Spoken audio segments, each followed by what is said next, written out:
감사합니다. 목회자에게 주어진 가장 중요한 사명 중에 하나는요, 주일날 강단에서 하나님의 말씀을 선포하는 것입니다. 그래서 모든 목회자들은 성경의 어떤 본문을 가지고 그 주일 하나님의 말씀을 선포할 것인가를 항상 고민하죠. 그런데 이번 주 설교 본문을 정하기가 정말로 어려웠습니다. 원래는 교회 절기상 6월절 넷째 주일에 해당하는 본문을 선택하고 했지만 지금 우리가 코로나 바이러스 위협이라는 엄청난 어려움을 겪고 있는 현실에 맞지 않았어요. 그래서 한참 고민하다가 요즘 우리가 매일 묵상하고 있는 오늘의 양식에서 주어진 본문으로 말씀을 정하기로 마음을 먹었습니다. 그렇게 마음을 먹은 이유 중에 하나는요, 오늘의 양식의 책장에 보면 오늘 본문 중 6절 말씀을 중요 구절로 뽑아 넣었기 때문입니다. 6절을 읽어보면 이에 그들이 근심 중에 여호와께 부르짖음에 그들의 고통에서 건지시고, 오늘처럼 같이 모여 예배드리지 못하는 고통을 겪고 있는 우리에게 가장 필요한 말씀으로 보여서 오늘 설교하기로 작정하고 오늘 본문을 본격적으로 연구하기 시작했습니다. 근데 본문을 이제 연구해 보니요, 하나님께서 우리에게 주시는 메시지는요, 단순히 고통 중에서 부르짖어 하나님께 기도하는 것에서 한 발 더 나아가 하나님을 찬송하라고 한다는 것을 발견했어요. 환난 중에 있는 우리가 하나님 앞에 우리를 도와달라고 당연히 부르짖어 기도해야 되겠지만 최종적으로는요, 우리가 하는 이 하나님을 찬송해야 한다는 것입니다.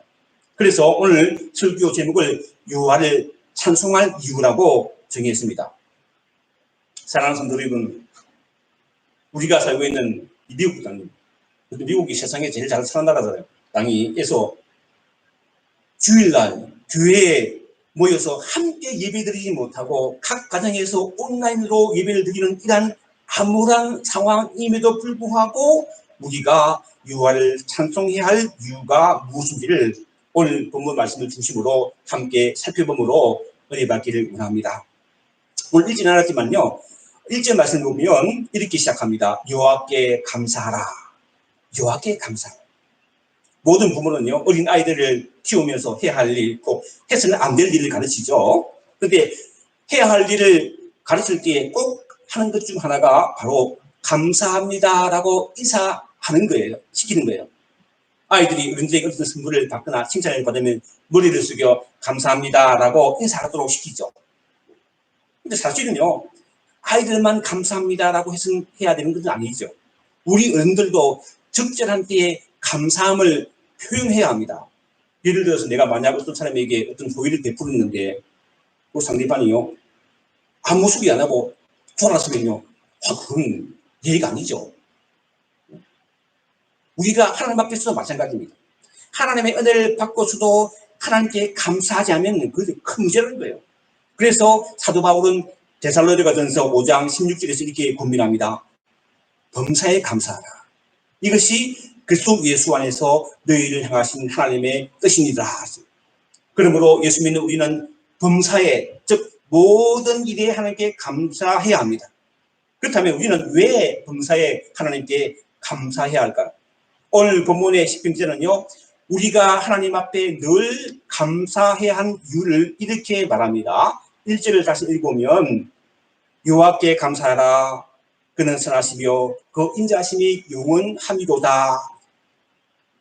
여러분들이 교회 주일날 나오셔서 제일 먼저 하는 게 일단 교회 자리에 앉으셔서 잠깐 기도하고 그 다음엔 다 모이면요, 함께 일어나서 찬양한 것이죠. 그걸 먼저 하는 것입니다.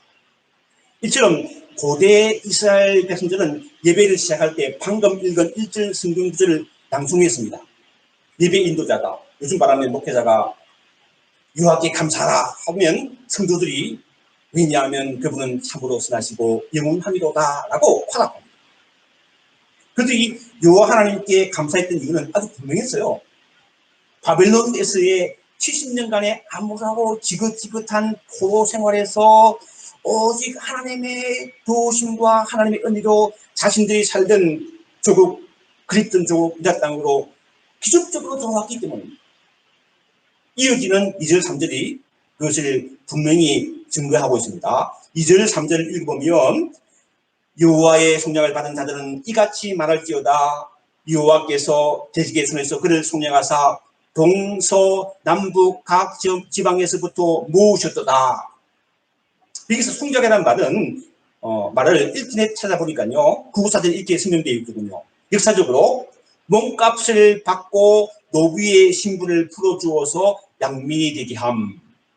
기독교적으로는요, 이 속량이 속죄와 같은 말이에요. 속죄. 예수가 십자가에 못 박힘으로 인류의 죄를 대신 씻어 구원하심. 그러니까 속량이라고 하는 속죄라는 말인데 신약적으로 말하면 우리가 예수를 믿고 제사함 받아 구원 얻었다는 거예요.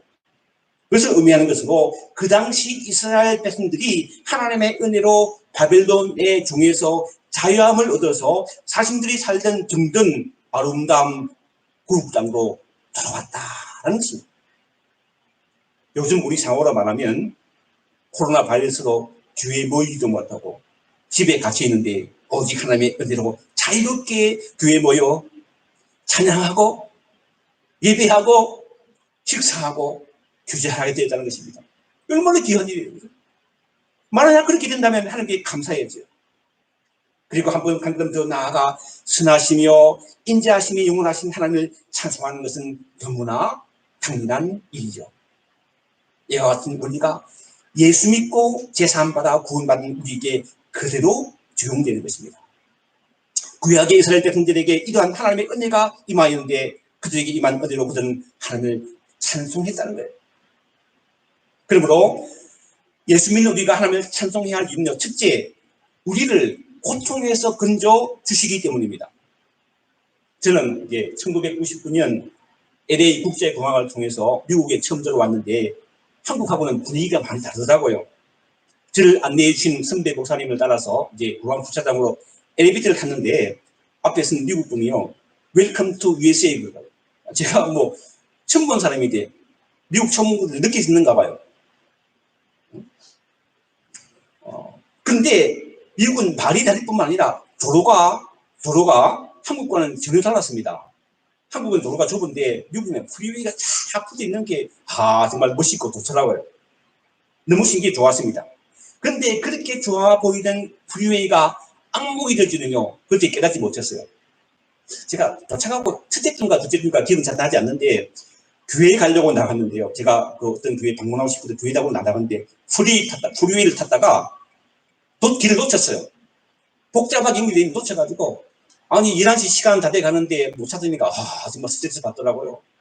뺑뺑 돌다가 그냥 집으로 돌아왔습니다. 지금 고백하지만 그날 예배를 못 들었어요. 너무 화가 나가지고 내 스스로 화가 나가지고. 이곳 에반스빌에 와서도 그런 경험을 했습니다. 지금은 우리가 시카고로 가서 장보는 일이 없지만 예전에는 갔었잖아요. 그런데 시카고 가는 게 일가지 있습니다. 일가지 길 있잖아요.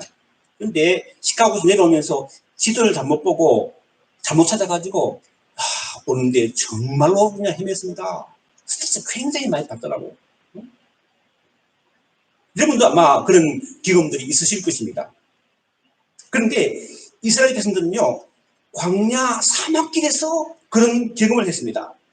4절 5절 말씀이에요. 4절 5절 말씀 보면요, 그들이 광야 사막길에서 방황하며 그주할 성읍을 찾지 못하고 줄이고 목이 말라 그들의 영혼이 그들 안에서 피곤하였도다.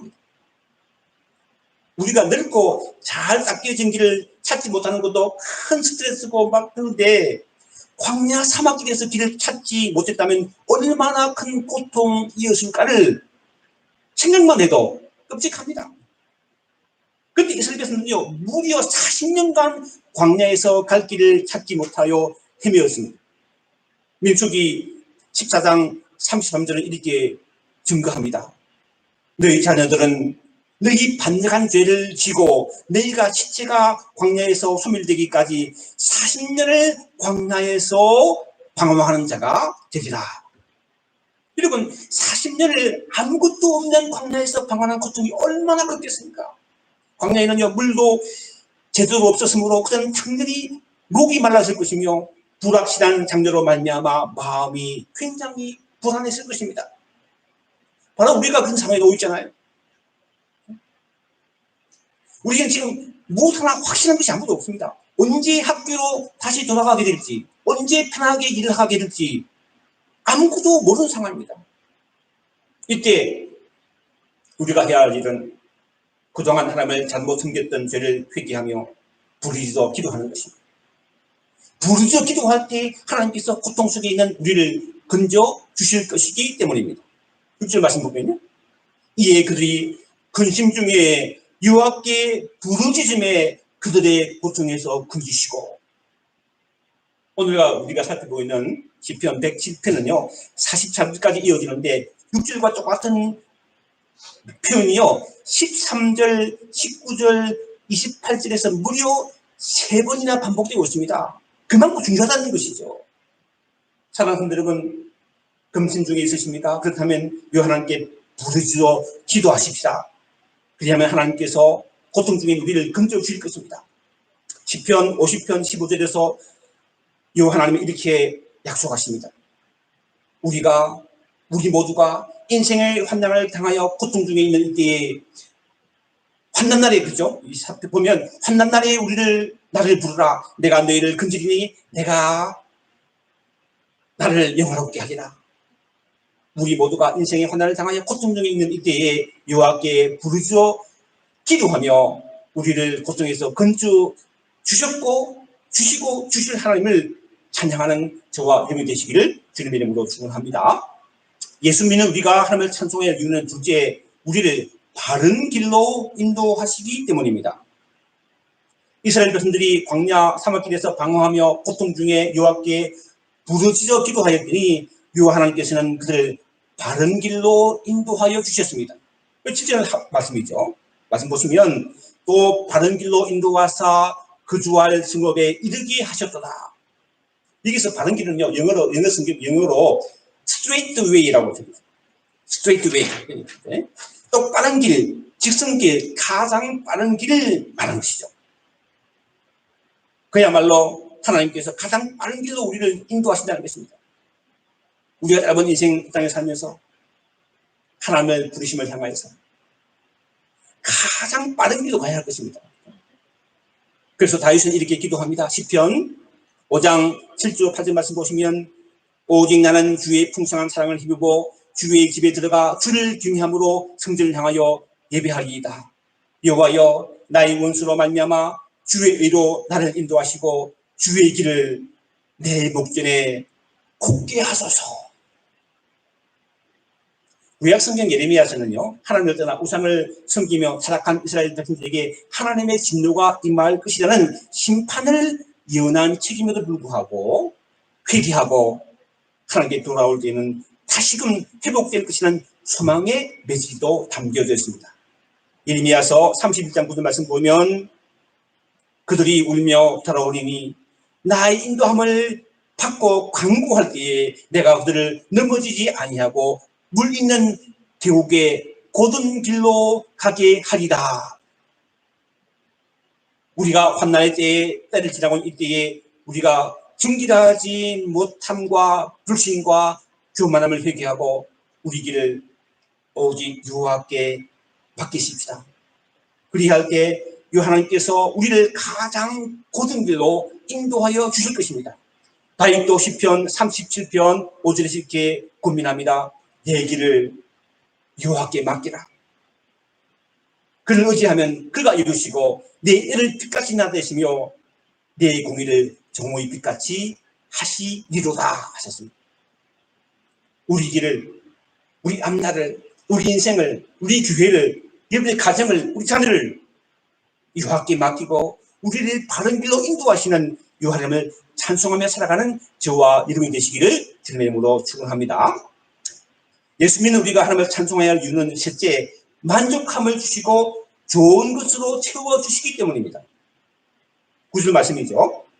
그가 사모하는 영혼에게 만족을 주시며 들인 영혼에게 좋은 것으로 채워주심이로다. 우리나라 말에 있는 말이 있죠. 우는 아이에게 뭐 준다고요? 떡 하나 더 준다. 이 구구사전에 찾아보니까요, 이렇게 나오더라고요. 간절히 원하거나 적극적으로 요구하는 사람에게 무엇인가를 더 주게 마련이라는 말이라고 설명되어 있습니다. 맞는 말이죠. 여러분, 내가 낳은 똑같은 자식이라도 간절히 구하고 찾는 아이에게 아무래도 눈길이 한 번이라도 들어가게 되는 것이 부모 마음입니다. 제가 한번 말씀드린 적이 있는 것 같은데, 뒤에 외사촌 여동생이요, 태어날 때부터 수아마비로 태어날 때부터 방에만 누워 있었어요. 오래 살지 못할 것이라는 의사의 진단을 받은 상태였는데도 불구하고 저희 이모님은요, 방에만 누워있는 그 동생에게 온갖 좋은 것도 다 해주더라고요. 맛있는 것, 좋은 것도 사주고요. 그때는 제가 이해가 가지 않았습니다.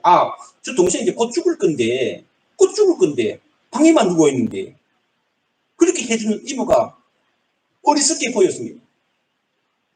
근데 부모가 된 지금 돌이켜보면 내가 만약 그런 처지였다면 아마 당연히 이모님처럼 그렇게 했을 것 같아요.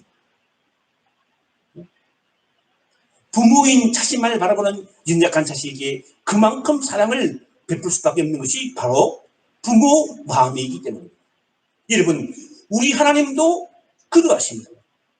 시편 34편을 보면 이런 표가 제목이 붙어 있어요. 다윗이 아비멜렉 앞에서 미친 채 하다가 쫓겨난 시.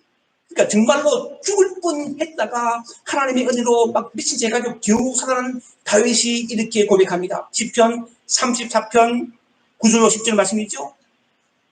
너희 성도들아 여호와를 경외하라. 그를 경외하는 자에게는 부족함이 없도다. 젊은 사자는 궁핍하여 줄일지라도 여호와를 찾는 자는 모든 좋은 것에 부족함이 없도다. 우리가 하나님을 간절히 찾을 때 어려운 가운데, 고통 가운데, 환난 가운데, 시험 가운데, 위기 가운데 요 하나님을 간절히 찾을 때에 요 하나님은 자식을 사랑하는 부모의 마음으로 우리 영혼을 만족하게 하시며 주님 우리 영혼에게 좋은 것으로 채워주신다는 것이죠. 다윗은 시편 146편에서도 이렇게 찬양합니다. 야곱의 하나님을 자기의 도우심으로 삼으며 여호와 자기 하나님께 소망을 두는 자는 복이 있도다.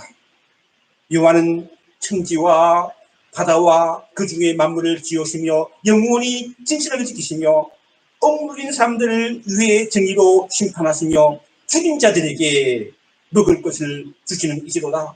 여호와께서는 갇힌 자들에게 자유를 주시는도다. 우리 주님께서도 찬상승원에서 같은 맥락을 말씀하셨죠. 마태복음 5장 6절 말씀입니다. 의에 죽이고 목마른 자는 복이 있나니 그들이 긍휼히 여김을 받을 것이며. 여러분, 코로나 바이러스라는 확산이라는 전대미문의 위기 앞에 우리가 함께 교회에 모이지 못하지만 이렇게 온라인이라도 함께 믿는 것은 우리가 하나님의 은혜를 사모하는 영광을 가져주고 있으며 우리의 영혼이 주님이기 때문에 믿습니다. 그러므로 지금 우리가 예배하는 하나님을 사모하는 우리 영혼에게 하나님께서 만족함을 주시고 주님 우리 영혼에게 하나님께서 좋은 것으로 지어오신 믿고 하나님께 감사하며 늘 찬송하는 저와 여러분 되기를 바랍니다.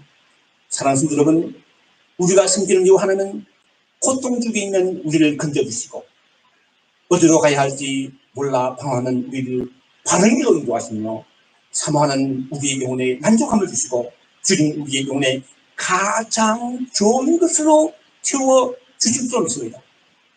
여호와의 인자하심과 지금까지 우리 인생에게 행하신 기적으로 말미암아 이 하나님을 늘 찬송하는 위기 가운데서 감사하며 찬송하는 저와 여러분 되시기를 주님의 모두 축원합니다. 기도하겠습니다. 하나님,